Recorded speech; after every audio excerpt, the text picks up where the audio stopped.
Muy buenos días, buenas tardes o buenas noches, según sea el uso horario en el que te estés conectando a esta nuestra segunda clase del curso de estudio bíblico a la carta de Romanos.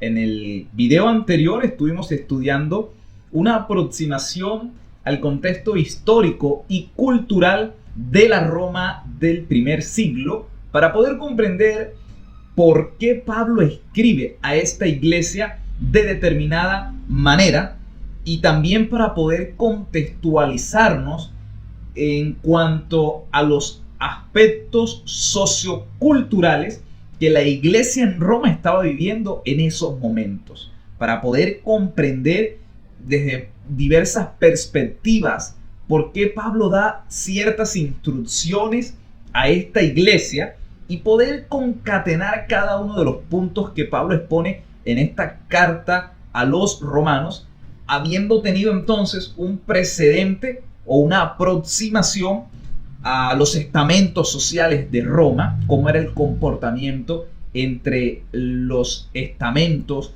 de la sociedad, cómo eran las formas en que se rendía culto a las divinidades de aquel entonces. También ahondamos un poco en lo que tenía que ver con el aspecto cultural. ¿Cuáles eran esas formas o esas prácticas culturales más habituales en Roma?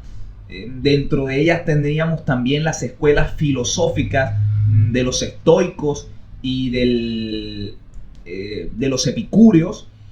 Todo eso a gran escala era lo que conformaba el mundo romano del primer siglo. Y esto nos ayuda a discernir el propósito, la intención y el mensaje con el cual el apóstol Pablo escribe a esta iglesia, la cual él no había fundado y a la que nunca había visitado. Y vamos a desarrollar esto más adelante a medida que nos vayamos adentrando en esta segunda clase. Introduzcámonos entonces a la carta a los romanos. En la antigüedad,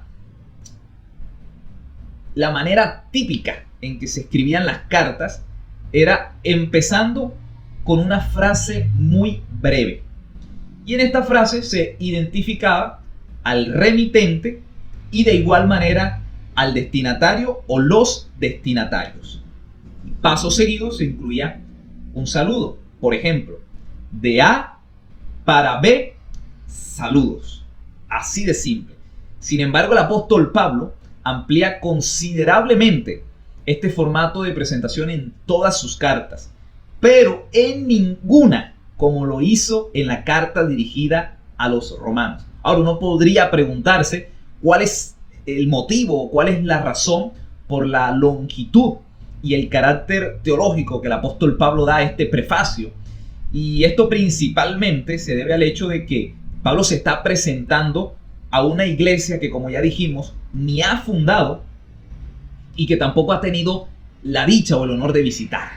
Así que la intención primaria del apóstol es dejar claras sus credenciales como una persona que ha sido llamada y comisionada por el propio Señor Jesucristo para proclamar su mensaje entre las naciones. Ese es el motivo por el cual Pablo se extiende en el prefacio o en el prólogo de la carta a los romanos, la cual puede dividirse primero en el llamamiento divino, que lo encontramos en el versículo 1, el mensaje que ha sido llamado a proclamar el apóstol Pablo, versículos del 2 al 4, y tercero, tenemos la tarea específica que le ocupa, de los versículos 5 al 6. Y ya en el versículo 7 lo que tenemos es la referencia a los destinatarios, es decir, a la iglesia en Roma, seguida de una típica salutación paulina. Eso es lo que vamos a estudiar en esta segunda clase, los versículos del 1 al 7 del primer capítulo de la carta a los romanos. Tenemos entonces el versículo 1 que reza lo siguiente: Pablo, siervo de Jesucristo, llamado a ser apóstol, apartado para el evangelio de Dios. Pablo inicia con su presentación resumiendo su hoja de vida, su historial, en 14 palabras. 14 palabras en las que resume sus logros más importantes. Es así como el apóstol Pablo se presenta a la iglesia de Roma con 3 designaciones paralelas que lo identifican: quién es su Señor, cuál es su oficio y cuál es su propósito. Esos son los 3 conceptos fundamentales que a la luz del primer versículo podemos llegar a percibir. Lo primero, la pertenencia. ¿Quién es su Señor? Pablo es siervo de alguien. Y él dice, fíjese, Pablo, siervo de Jesucristo. Lo más importante que el apóstol Pablo quería que supieran es que él pertenece a alguien. Pero ojo, no es siervo como lo decimos en la actualidad. Tenemos que considerar el contexto histórico de los siervos bajo el Imperio Romano. Algo de esto hablamos en la primera clase, pero para profundizar traigo una cita de Richard Alston en su escrito Aspectos de la Historia Romana. Abro comillas. Los esclavos eran propiedad de alguien. No tenían control sobre su trabajo ni sobre sus cuerpos. Los esclavos podían comprarse, venderse y ser expuestos a cualquier sin límite de violencia. Eran tratados como objetos, no eran considerados como hombres, sino como cosas sin almas. Eran animales con voz propia. Los romanos no tenían sentimientos en cuanto a los esclavos. Eran unidades económicas, nada más. Cuando un esclavo que pertenecía a un amo malvado se sublevaba y lo mataba, el Senado romano dictaba según su ley que se mataran a todos los esclavos de esa casa.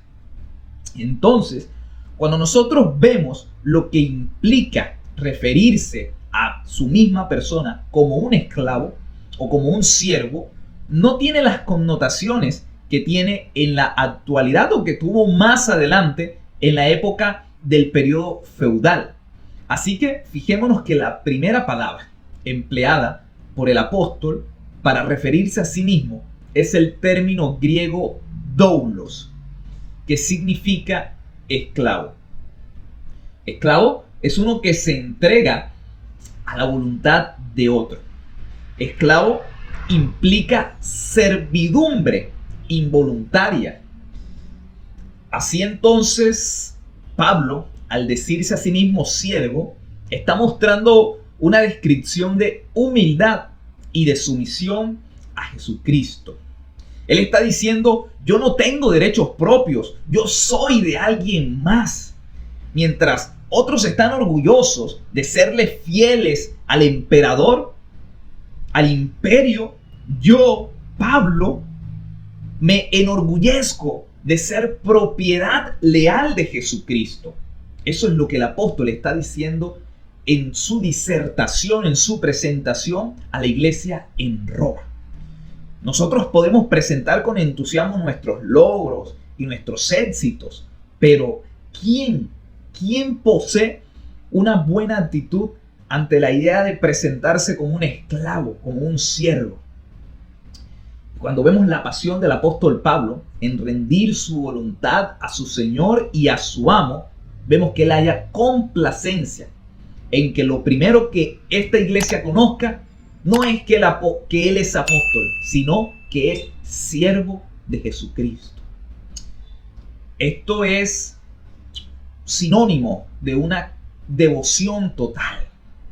Pablo está sugiriendo que está a disposición completa de su Señor. Lo segundo que debemos tener en cuenta es el concepto de su tarea o su asignatura. Cuando dice llamado a ser apóstol. Y esta palabra se deriva de la palabra griega apóstolos, que significa alguien enviado con una misión. Así que su credibilidad se encuentra en que él sería junto a los otros apóstoles, uno de los que pondría los fundamentos de la iglesia. Porque de él, del hecho de que él no haya sido un verdadero apóstol, tendríamos que entonces la iglesia primitiva no hubiese tenido la necesidad de escucharlo y él no hubiese tenido el derecho de hablar con autoridad y además de ser el vocero de Jesucristo en medio de los gentiles. Y aún así, a pesar de ello, surgió la interrogante en el primer siglo y es una cuestión de análisis hasta nuestra actualidad, y es que si es que el apóstol Pablo es un verdadero apóstol. Pero antes de responder a esta pregunta, tenemos que decir que hay dos acepciones para esta palabra. Lo primero es que el apóstol, la palabra apóstol, debe entenderse en un sentido laxo. Es uno de esas acepciones, un sentido laxo que hace referencia a un mensajero, alguien que está llamado al campo de las misiones y que edifica comunidades de fe. Pero aquí el significado que se le da a este título es mucho más fuerte. El apóstol Pablo está señalando que él es uno más de esos escogidos de Jesucristo para desempeñar un papel histórico y un papel soteriológico como fundamento de la iglesia. Entonces, debemos entender la palabra apóstol en un sentido estricto. Como lo decía R.C. Sproul, y es que se deben reunir una serie de requisitos para poseer la investidura de un apóstol. Y son los que este maestro que te mencioné da para saber si una persona en aquellos tiempos era considerado como apóstol. El primer requisito es que haya sido discípulo de Jesús en su ministerio terrenal. Y aunque Pablo no agotó este requisito, su apostolado fue confirmado y sostenido por los apóstoles originales. Ellos no refutaron el ministerio de Pablo mientras él lo ejercía entre los gentiles. Por el contrario, tenemos que en diálogos cruzados entre Pablo y Pedro sostuvieron la veracidad de esa asignación divina que él afirmaba tener. Otro requisito es que haya sido testigo ocular de la resurrección. Entonces, tenía este que ha sido llamado, que haber visto personalmente al Señor Jesucristo resucitado.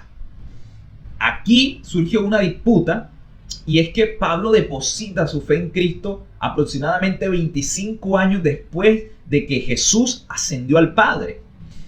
Pero un relato que encontramos en el libro de los Hechos, capítulo 26, habla de que Pablo vio a Jesús camino a Damasco. El mismo Señor se le reveló y allí es donde encontramos entonces la vista periférica del apóstol Pablo de Cristo resucitado. Y el tercer requisito es que haya sido llamado y comisionado directamente por Cristo Jesús. Debía ser un discípulo escogido por el propio Señor Jesús. Y esto data o esto indica pues de que el apóstol Pablo debería tener un llamado hecho por Dios y no por los hombres. Es lo que él manifiesta en Gálatas 1:1, en el que dice: Pablo, apóstol, no por investidura ni mediación humana, sino por Jesucristo y por Dios el Padre, que lo resucitó de los muertos. Habiendo culminado el segundo punto de nuestro primer versículo, que versa sobre la tarea o la asignatura del apóstol Pablo, un llamado hacia el apostolado, tenemos entonces el tercer punto, que es apartado. La pasión del apóstol Pablo. ¿Cuál era su propósito? Y es que había sido consagrado, vemos en la parte C del último versículo, apartado para el evangelio de Dios. Y apartado puede traducirse como separado para. Vemos que el apóstol Pablo, antes de su conversión al cristianismo, aún era un judío ortodoxo y fariseo. Pero él se distancia de cualquier cosa que lo desviara de su propósito. De la misma manera hace cuando se da su vocación hacia el cristianismo. Ahora su fe en ese Mesías resucitado le otorga a él esa libertad para poder ejercer por medio de la gracia y del poder de Dios, este llamado a vivir para proclamar el mensaje de Dios en medio de un pueblo gentil. Pablo entonces está reivindicando que su vida completa, su vida íntegra, absoluta, está dedicada a la obra de Dios. Porque él dice, yo he sido separado desde antes de mi nacimiento para un propósito. Y es para proclamar a través de esa autoridad apostólica el mensaje de Jesucristo. ¿Cuál es este mensaje? ¿Cuál es el evangelio por el cual el apóstol Pablo está dispuesto a gloriarse por ser un esclavo? ¿Cuál es este mensaje que lo hace enorgullecerse de ser un siervo? ¿Qué evangelio haría feliz a Pablo para perder todo y tenerlo por basura con el fin de compartirlo a los demás? En primer lugar, vale la pena reflexionar en la palabra misma de el llamado de Pablo, evangelio, que literalmente significa buen heraldo. En el primer siglo, si en un campo de batalla lejano un emperador obtenía una victoria y ésta aseguraba la paz de su territorio y le permitía establecer autoridad en ese territorio ganado, entonces él enviaba unos heraldos a su tierra, a su reinado, para que anunciaran que había obtenido la victoria, que habían tiempos de paz y de abundancia. Y así es en el evangelio. Sencillamente es un anuncio, es una declaración. El evangelio no es un consejo a seguir. El evangelio es una noticia, una buena noticia acerca de un suceso. Así que Pablo es el heraldo de este anuncio. Un anuncio que ha sido enviado a proclamar, a recordar que hubo un Mesías que murió y que resucitó.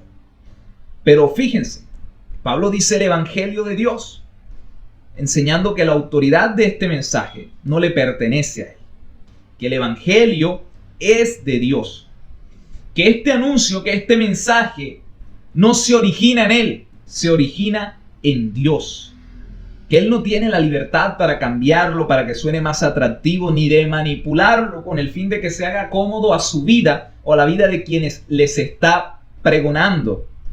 Es un heraldo que ha sido enviado por un rey a proclamar este mensaje de victoria en Cristo Jesús. Yo creo que el secreto del éxito ministerial del apóstol Pablo está en el orden que él mismo describe, que antes de ser un apóstol es un siervo. Pasemos al versículo 2, que dice así: que él ya había prometido por medio de sus profetas en las santas escrituras. Según Lutero, desde la perspectiva del apóstol Pablo, la escritura es completamente profética. Así que cuando Pablo hace esta declaración, no se sabe si de pronto tenía en mente algún pasaje en particular del Antiguo Testamento o si su propósito era general y amplio. No se sabe si él, al hacer esta afirmación, orgánicamente se refería a algún pasaje del Antiguo Testamento. Pero lo que sí sabemos es que desde un comienzo él desea acallar cualquier sospecha de que fuese su evangelio. Él dice que ya había prometido por medio de sus profetas en las Sagradas Escrituras. No es algo novedoso en él, no es algo que él haya innovado. En pocas palabras tenemos entonces que la esencia de esta afirmación es que el evangelio fue anunciado en forma de promesa en la predicación de los profetas que se encuentran registrados en los pasajes del Antiguo Testamento y que Jesús también presentaba en los días en que él estuvo en esta tierra.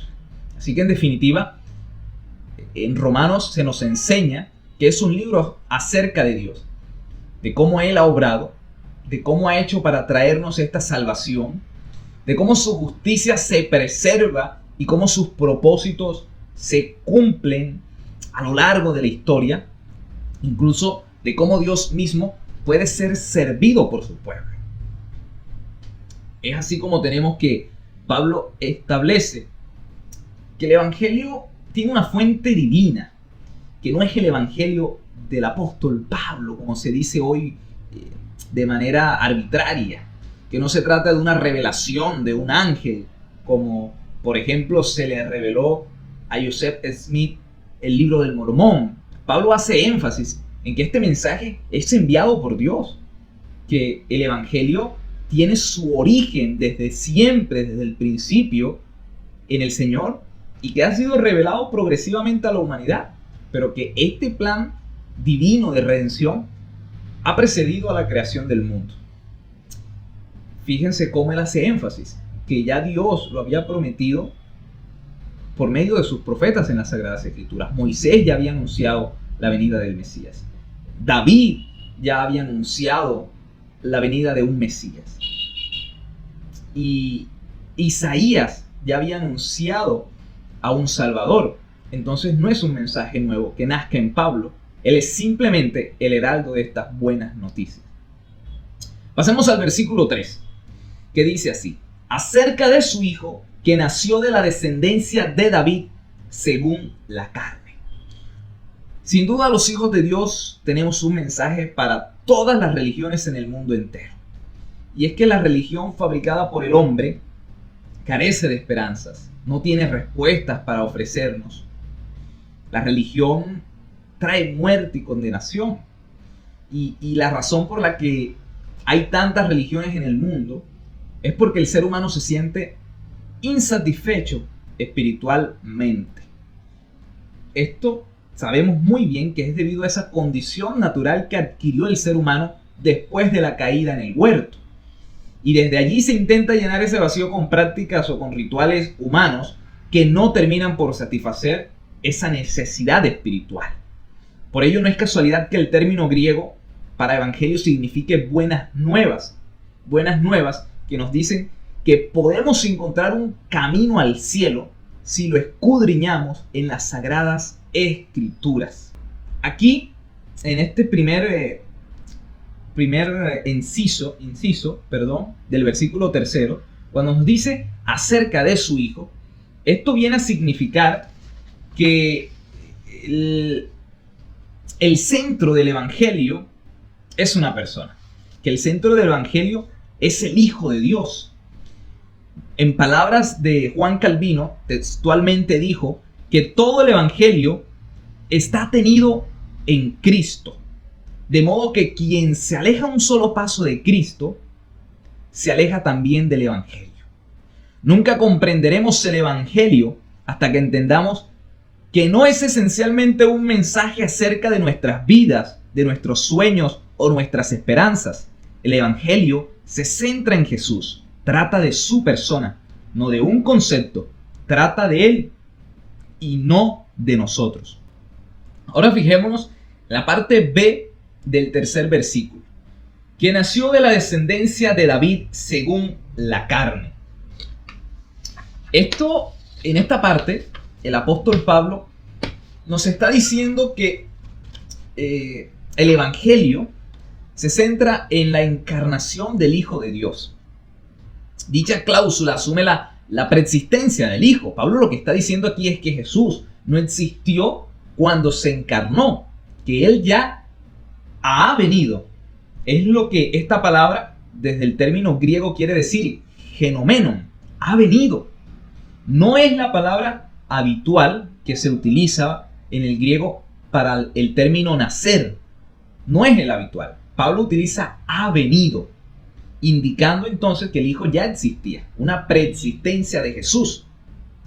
Muchos afirman que quizás Pablo utiliza este término más general para sugerir el hecho de que Jesús llegó a ser, de que no es que el Hijo tiene un mero nacimiento, de que no es que apenas Jesús viene a la existencia cuando fue concebido por María. Jesús en la escena humana viene, cierto, como se describe, proviene entonces de la semilla de David. pero eso es una alusión para el carácter mesiánico del Hijo. No sé si hasta aquí me hago entender. Lo que Pablo está diciendo es que esta venida del Hijo se describe conforme a la carne, pero ya había una preexistencia previa de él en el Espíritu. El término carne, según el término teológico que emplea Pablo, es clave, y es porque se refiere esencialmente a la existencia humana de Jesús. Una existencia humana que tiene un énfasis transitorio, débil, frágil, y que denota una vida meramente humana. Jesús era 100% hombre, pero también era 100% Dios. Para obtener un cuadro completo de la vida de Jesús y comprender cómo podía ser 100% Dios, tenemos que observarlo desde la siguiente perspectiva, y es la que vamos a ver en el versículo 4. Que fue declarado Hijo de Dios con poder, conforme al Espíritu de Santidad, por la resurrección entre los muertos, nuestro Señor Jesucristo.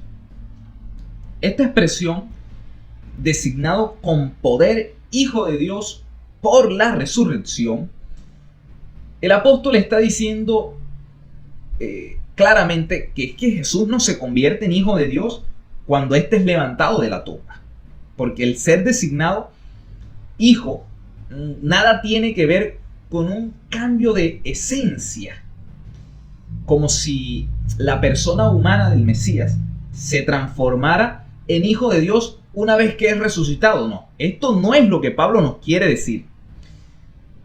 Y inevitablemente él se está refiriendo a un cambio de estado, a un cambio, podríamos decir, de función. El Hijo consigue un nuevo y exaltado estatus como Señor. Él es Hijo de Dios desde la eternidad, pero ahora se transforma en Hijo de Dios con poder, en Hijo de Dios en poder, que es capaz de salvar perpetuamente y para siempre a todos los que se acercan a Él por medio de Dios. Y es que este versículo nos expone dos grandes verdades a saber.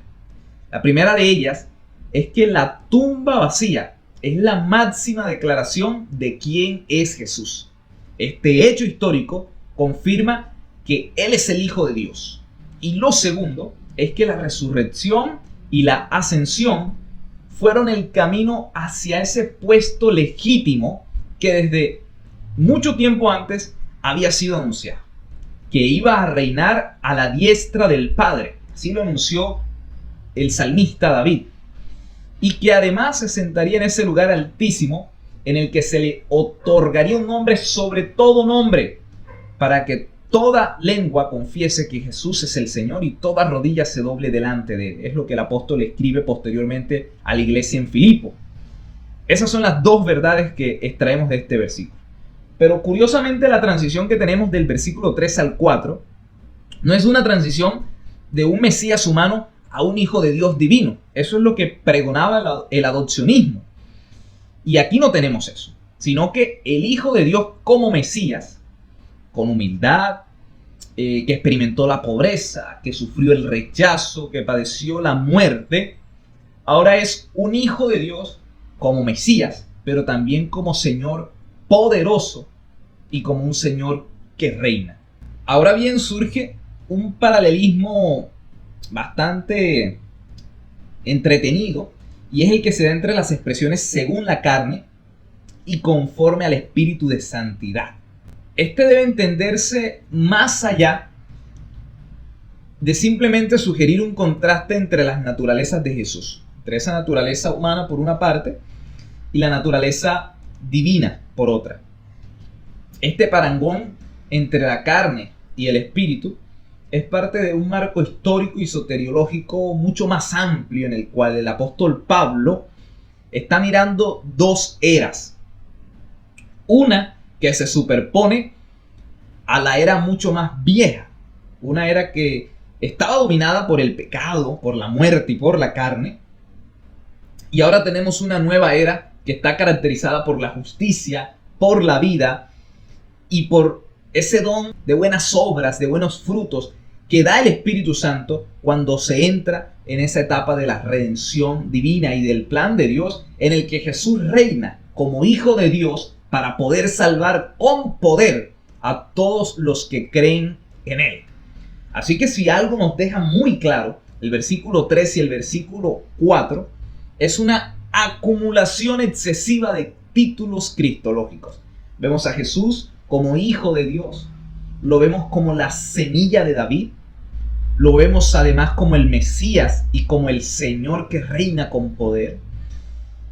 Este es el énfasis que el apóstol Pablo nos da, porque quiere dejar muy en claro que el Evangelio no puede entenderse sin hacer referencia a su protagonista, a la persona de Cristo, a ese sin cuya resurrección no podríamos conducirnos a una nueva era de redención. Pasamos entonces al versículo 5 rápidamente, por medio de quien hemos recibido la gracia y el apostolado para promover la obediencia a la fe entre todos los gentiles, por amor a su nombre. Pablo nos está diciendo que él ha recibido ese don especial de ser un apóstol, y ese don es la gracia que el Señor le otorga para poder ¿Lograr qué? La tarea y la asignación que le había sido encomendada. Pablo dirige su atención, fíjense, a tres aspectos de su apostolado. El primero es el propósito de Pablo en su ministerio apostólico, el cual es llevar una obediencia de fe. A la luz de esto podemos entender que las palabras obediencia y fe se pueden interpretar mutuamente. Por ejemplo, que la obediencia siempre conlleva la fe y que la fe siempre incluye obediencia. Ahora bien, ambos conceptos no pueden transformarse en etapas equiparables en periodos que son íntegros, que no se pueden separar dentro de la vida cristiana. Es por esto que el apóstol llama a hombres y a mujeres a una fe que siempre, que en todo momento, sea inseparable de la obediencia. Porque es que el Salvador en el que creemos es nada más y nada menos que nuestro Señor, y por ende le debemos una obediencia. Por ende, si Él es nuestro amo y nosotros somos sus siervos, nuestra fe, nuestra confianza en Él no puede separarse de una vida de obediencia, de fidelidad y de lealtad a quien decimos es nuestro Señor y nosotros afirmamos ser sus siervos. Ahora, esto no quiere decir que Pablo esté enseñando que para ser salvos debemos tener fe y llevar a cabo la obediencia. No está diciendo que estos dos elementos sean necesarios para estar bien con Dios. Yo creo más bien que lo que él está diciendo es que una obediencia que procede de la fe, que surge de una confianza incondicional en Jesús, el Hijo de Dios, es la que nos lleva a la salvación. Que la obediencia brota de una fe genuina y sincera. Es una consecuencia de esa fe que salva, no una condición para la salvación. La obediencia es una consecuencia directa de nuestra fe. Esto significa que si una fe es verdadera, entonces nuestros corazones van a producir frutos de obediencia. Algo de esto afirmó Martín Lutero al decir que somos salvos solo por la fe. Pero la fe que salva nunca está sola. La fe lleva a una obediencia agradecida, gozosa y confiada. Fijémonos entonces ahora en la segunda frase específica en este campo de juego de la tarea apostólica de Pablo, que es entre los gentiles, del griego egnesin. Esta palabra significa naciones, y en un sentido geográfico podemos decir que esto iría en contra del enfoque semántico del término que Pablo da cada vez que lo usa en su contexto de trabajo apostólico. Y miremos entonces el tercer modificador, gracia y apostolado. Vemos aquí que es por causa del nombre de Jesús que el apóstol Pablo tiene la gracia suficiente para ejercer este apostolado. En última instancia, Pablo no está sirviendo por ganancia personal, no lo hace para obtener ningún beneficio propio, ni siquiera para el beneficio de sus convertidos. La proclama que él hace de este mensaje es para dar gloria a Dios, es para el beneficio, para la exaltación de su Señor Jesucristo. Y dice en el versículo 6, entre los cuales estáis también vosotros llamados de Jesucristo. Ya vemos cómo entonces en este versículo Pablo empieza a describir a los lectores de su carta, a los que realmente le está dirigiendo este mensaje. Él está conectando gramaticalmente el término que vimos de los gentiles, Egnesim, las naciones, lo está conectando con la iglesia en Roma. Ya aquí, cuando se dirige y dice vosotros que sois llamados, entonces Pablo hace una especie de conexión gramatical en el que el pronombre relativo los cuales utiliza una coma tras el término vosotros, en el que él está indicando que ustedes son esos gentiles entre los cuales yo he sido enviado a proclamar este mensaje. Puede ser que con la intención de indicarles de que están sometidos a esa autoridad apostólica, puede ser para manifestarles que tiene credenciales suficientes para dirigirse a ellos como apóstol de Jesucristo. Pero más importante que el origen étnico de los cristianos en la iglesia de Roma, más importante que eso, es el destino espiritual al que ellos han sido llamados. Fíjense, llamados de Jesucristo. Son llamados a pertenecer al reino de Dios. Y Pablo utiliza este término de llamar y las distintas variaciones lingüísticas que pueda tener para referirse a un llamado eficaz. Porque los teólogos, los eruditos, dicen que aquí Pablo no se refiere a una invitación simplemente, sino al hecho poderoso e irresistible de ese brazo de Dios con suficiente gracia atrayendo a estas personas para su reino. Porque nadie viene al Hijo si primeramente el Padre no lo atrae. Es que a lo largo de la Escritura vemos que cuando Jesucristo llama es porque previamente Dios ha regenerado el corazón de esos llamados en lo secreto. Y Pablo cierra la introducción o el prefacio de su carta a los romanos con este versículo, y es el séptimo, el último con el cual vamos a concluir, que dice lo siguiente: a todos los amados de Dios que están en Roma, llamados a ser santos, gracia a vosotros y paz de parte de Dios nuestro Padre y del Señor Jesucristo.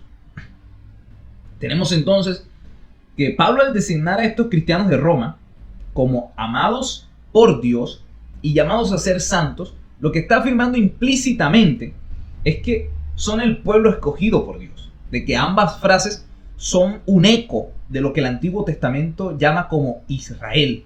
Estas presuposiciones del apóstol Pablo lo que nos recuerdan es que ese llamamiento depende del amor de Dios, depende de sus misericordias. De tal modo, entonces, que al referirse a ellos como santos, lo está haciendo no centrándose en el comportamiento actual de ellos, en ese estatus en el que se encuentran en su vida presente, sino en el hecho de que han sido llamados a ser santificados por el Espíritu Santo en nombre de Jesucristo. Y esto es algo extraordinario porque revela el proceso o el orden de la salvación en los creyentes. Es así entonces como podemos ver que Pablo comparte con esta audiencia en Roma la convicción de que Jesús es el corazón del Evangelio. Es que el mensaje que Él va a anunciarles está condensado en una persona, y es en el Hijo de Dios, que ha sido revelado con poder. Y Él no negocia con esta verdad. Pablo no intenta, bajo ninguna forma de retórica o de un arte bien estructurado de oratoria, llegar a una fórmula evasiva de este mensaje. No, él dice: lo que yo les voy a comunicar es un evangelio que ha sido ya revelado desde tiempos inmemorables, desde tiempo atrás, y que muestra la gloria del Hijo de Dios en medio de nosotros, el Cristo resucitado. Y como reflexión final, yo creo que en estos tiempos se requiere que suscribamos una visión elevada y exaltada del Hijo de Dios, así como el apóstol Pablo nos las enseña en la carta a los romanos. Esto va a conducirnos a que podamos evitar caer en tantas herejías como existen en estos tiempos y que centremos nuestra atención en la actividad de Jesús. Vivimos en una época en la que no existe mucho interés por la teología, en el que el estudio acerca de Dios no tiene suficiente interés entre los creyentes, pero yo creo que una teología correcta respecto a la persona de Jesús, del carácter de Dios y la obra del Espíritu Santo en los creyentes en la actualidad es vital para un buen desarrollo de la vida cristiana. Y esta teología no debe entenderse como ese tecnicismo con el que habitualmente es vista, con ese profesionalismo e inmersión detallado en seminarios y demás, sino como un conocimiento importante, un conocimiento libre de vicios y de formas acerca de Dios. Con eso basta para que el creyente pudiera llegar a tener una imagen clara y amplia, una panorámica profunda acerca de las virtudes, los atributos y el carácter de Dios. Yo creo que con esto podemos culminar nuestra segunda clase del libro de Romanos, en el que abordamos de una manera un poco profunda los primeros 7 versículos, que es el prefacio, la introducción, cómo Pablo se presenta a esta iglesia en Roma, lo que él quiere que sepan de él, lo que quiere que sepan de su Señor, a quien pertenece, que sepan y conozcan sus credenciales, el mensaje, el contenido, la esencia misma de lo que él les va a hablar. Y además de eso, que pueda ser recibido con la autoridad apostólica con la cual fue embestido directamente por el Hijo de Dios. Centra su mensaje en que el Evangelio se resume en la persona de Jesús y en la obra consumada en la cruz del Calvario, en su resurrección y en su ascensión. Y posteriormente entonces les afirma que ellos también han sido llamados a formar parte del pueblo de Dios. La siguiente clase nos estaremos adentrando un poco más al primer capítulo de esta carta dirigida a la iglesia en Roma. Antes de finalizar, quiero agradecerte por acompañarme hasta el final. Si esta lección fue de bendición a tu vida, compártela con tu comunidad, compártela con personas que también tengan el mismo interés que tienes para crecer en el conocimiento de Dios y en el conocimiento de las Sagradas Escrituras. No te vayas sin antes darle me gusta a este video y espero no te vayas sin dejarme saber en los comentarios qué te pareció esta clase, y si tienes algo que añadir, algo que agregar, por supuesto estaré encantado de leerte. Por lo pronto, si Dios nos concede la gracia suficiente, nos estaremos viendo en una nueva oportunidad para seguir estudiando la carta a los romanos. Hasta luego.